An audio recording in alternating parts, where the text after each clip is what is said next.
اپنے آپ کو دیکھو، ایک بات اور آپ سمجھو، ہم کسی اجنبی دنیا میں، جادو کی دنیا میں نہیں آئے ہوئے، یہ دنیا کسی نے بنائی ہوئی ہے، اور یہ بات آپ کے علم میں آ گئی ہے کہ اس کائنات میں اور کہیں آباد زندگی نہیں ہے۔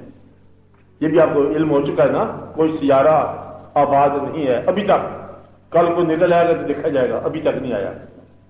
اور زندگی جو ہے نا انسانی شکل میں اسی پلانٹ پر ہے، زمین پر، یہ بھی آپ کو پتہ چلتا ہے۔ اور اس زندگی کے آداب جو ہے نا آپ نے دیکھ لیے کہ یہ چلا آ رہا ہے، پیدائش کا سلسلہ وہی، موت کا وہی، سال آدم علیہ السلام ایک ہیں یا کئی ہیں، جو پہلے اس کو آدم کا تو باقی جو مردی ہوتے رہے، ہونے دو۔ یہ زندگی اگر آپ کے تحقیق میں ہو جائے، یہ زمین اور یہ زندگی اور یہ انسان آج خود پیدا نہیں ہوا، پیدا کرنے والے نے پیدا کیا، اگر تحقیق ہو جائے، دانائی تو یہ ہے نا، اگر تحقیق ہو جائے تو پھر آپ کے مسائل حل ہو جاتے ہیں۔ اس لیے فقراء تقریباً سارے کے سارے اس تحقیق کو لے کے نکلتے ہیں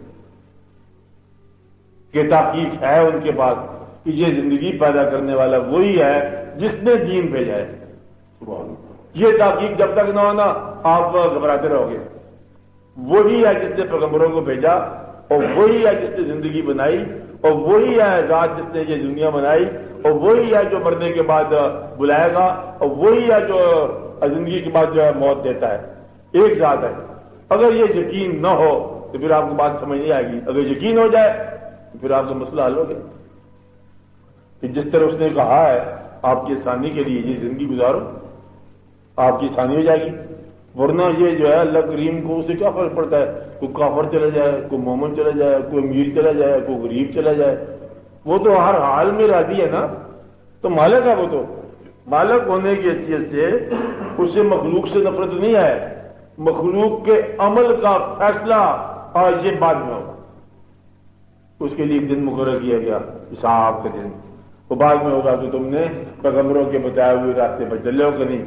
تو پیغمبر کے بتائے ہوئے راستے پر ہم تب چل سکتے ہیں جب ہمیں یقین ہو کہ پیغمبر ہی تمام انسانوں سے زیادہ دانا ہے۔ اگر ان کی دانائی پہ شک ہو تو کبھی آپ ان کے بتائے ہوئے راستے پر نہیں چل سکتے۔ لہٰذا ہمارا ایمان یہ ہے کہ حضور پاک صلی اللہ علیہ وسلم کی ذات گرامی جو ہے نا، کائنات کے تمام ذہانتیں اکٹھی ہو جائیں نا تب بھی آپ زیادہ ذہین ہیں۔ آپ کا بتایا ہوا راستہ جو ہے نا وہی مطلب ہمارے لیے عاقبت ہے۔ بھائی آپ کا قرب جو ہے، اصل میں آپ کا قرب جنت ہے اور آپ سے دوری دوزخ ہے۔ مسئلہ حل ہو جاتا ہے کہ جنت کیا ہے، حضور پاک کا قرب، حضور کی یاد، اور حضور سے دوری کیا ہے، دوزخ۔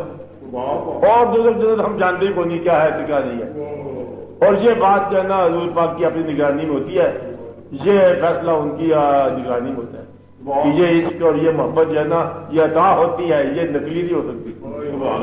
مطلب ہم کیسے نقلی محبت کریں، یہ عطا ہوتی ہے، یہ پہل ادرتی ہوتی ہے۔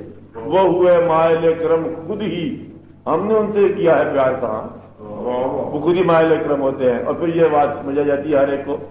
اس لیے سب سے پہلے آپ کو مبارک کہ اس دنیا میں جہاں کافر ہیں، اسلام سے باہر ہیں، آپ کو اللہ اور اللہ کے حبیب صلی اللہ علیہ وسلم نے اسلام کے لیے مخصوص فرمایا۔ شکر کرو اللہ کا کہ آپ کے لیے مبارک ہے کہ آپ کو اسلام عطا فرمایا گیا، جبکہ آپ کا شعور ہی نہیں تھا اسلام کیا ہوتا ہے، یہ آپ کو عطا کیا گیا۔ ماں باپ کا شکر ادا کرو جنہوں نے آپ کو اسلام عطا کیا۔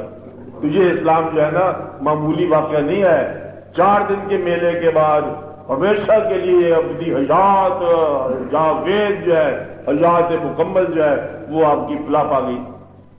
تو اس لیے یہ تو اللہ کریم کا بڑا ہی احسان ہے کہ آپ کے کسی عمل سے بے نیاز اللہ کریم نے آپ کو یہ احسان کر دیا۔ پتہ نہیں کس کا عمل تھا، وہ پھل تو کھاؤ جی، کھجور کوئی لگا گیا، میوہ تو کھاؤ، اس لیے آپ اس کو موجے کرو، کھاتے چلے جاؤ، یہ ان کی مہربانی ہے۔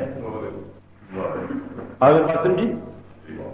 تو اس کا شکر ادا ہونا چاہیے، اور اس بات سے بے نیاز کہ انسان ہونے کا شکر ادا کرنا چاہیے۔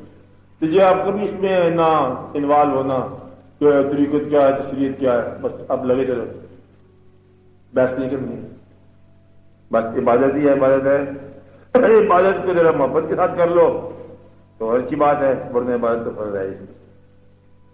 اس پر یہ ایک واقعہ آپ کچھ معاشرہ کرو۔